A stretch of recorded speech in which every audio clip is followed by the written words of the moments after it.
Chers amis, ce 2 novembre est un jour particulier et je devine qu'il y a entre nous ici, même si nous ne nous connaissons pas du tout, un point commun fort, celui d'avoir été ébranlé dans notre vie par une sorte de bouleversement que représente la perte récente ou depuis plus de temps d'un ou de plusieurs de nos proches. Et je sais que certains vivent cette séparation comme une véritable amputation, comme si on nous arrachait un membre du corps et qu'il fallait ensuite vivre sans. Comment faire? Rencontrant cette semaine une jeune maman qui n'arrive pas à surmonter le deuil de son frère qui est décédé l'année passée, elle me dit brusquement: vous les prêtres, vous avez plus de foi que nous. Alors comment fait-on pour positiver, se raccrocher à quelque chose et retrouver du goût à la vie? Interloqué sur le moment, en guise de réponse, je lui ai parlé de ce croyant ancien, de l'Ancien Testament, dont on vient de nous raconter l'histoire dans la première lecture. Que lui est-il arrivé à cet homme? Je ne sais pas, il ne nous le dit pas. Ce qu'on sait, c'est que il traîne sa vie comme un boulet. J'ai oublié le bonheur. La paix a déserté mon âme. Et je ressasse. Et c'est du poison pour moi. Et même sa foi en prend un coup.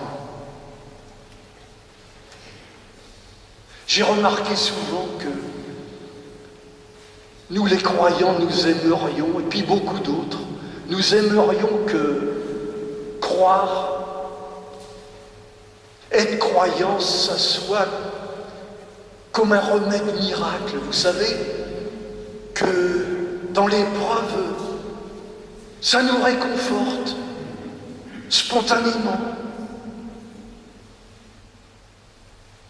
Et puis non.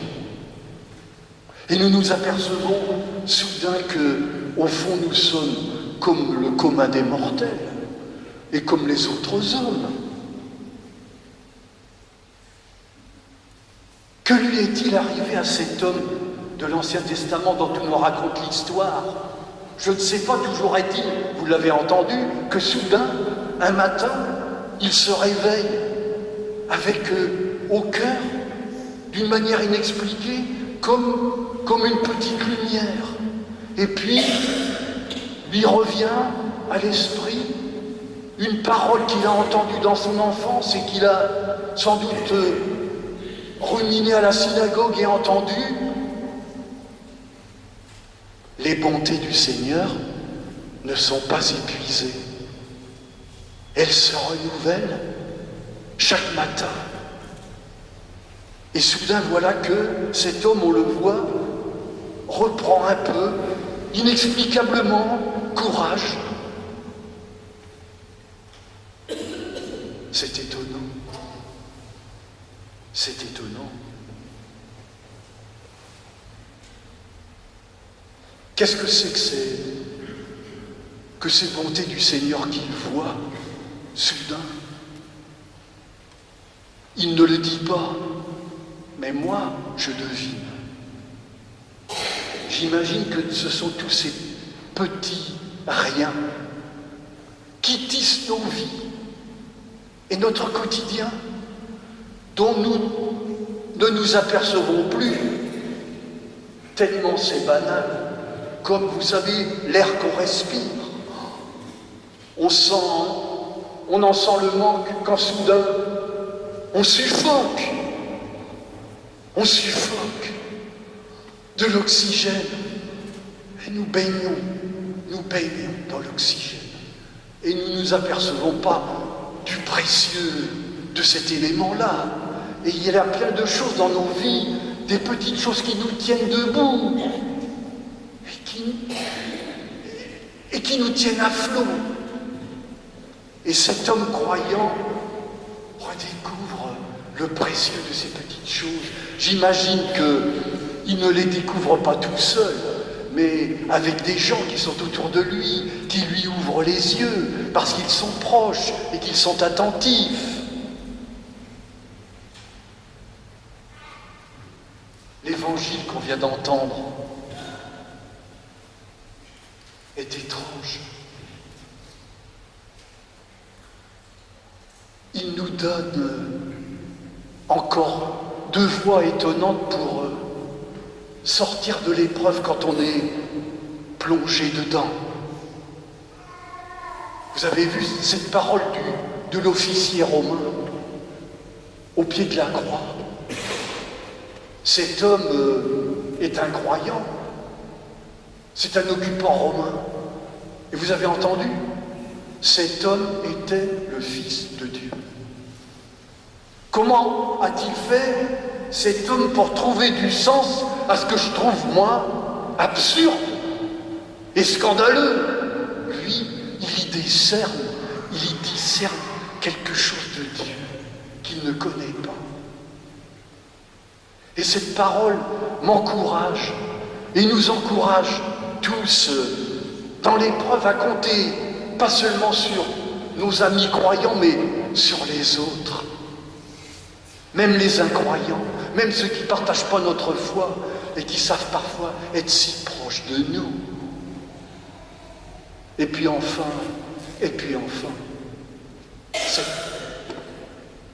ce cri de Jésus, cette prière, Père,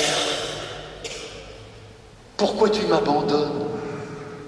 Ce n'est pas un cri de révolte, c'est une espèce de plainte affectueuse. Pourquoi? Et pour nous sortir de l'épreuve, nous sommes invités parfois à dire ces pourquoi-là, qui sont tout simples, mais nous avons parfois pas envie de les dire. C'est pour ça que l'Église existe, pour nous aider à prier à la manière de Jésus, à dire notre désarroi. Pourquoi? Je résume. N'allons pas croire que les épreuves que nous traversons sont seulement des mauvais moments à passer. Non, parfois ça dure. Ça dure. Et c'est au cœur de l'épreuve qu'il nous faut avoir confiance pour retrouver grâce aux autres, même aux incroyants, nos proches, quelque chose de cette lumière qui nous donne soudain du goût à la vie. Et puis, cette manière de s'en remettre à Dieu en lui disant, simplement, peut-être grâce à l'Église, allez, dis-le, pourquoi tout ça? Pourquoi tu m'abandonnes?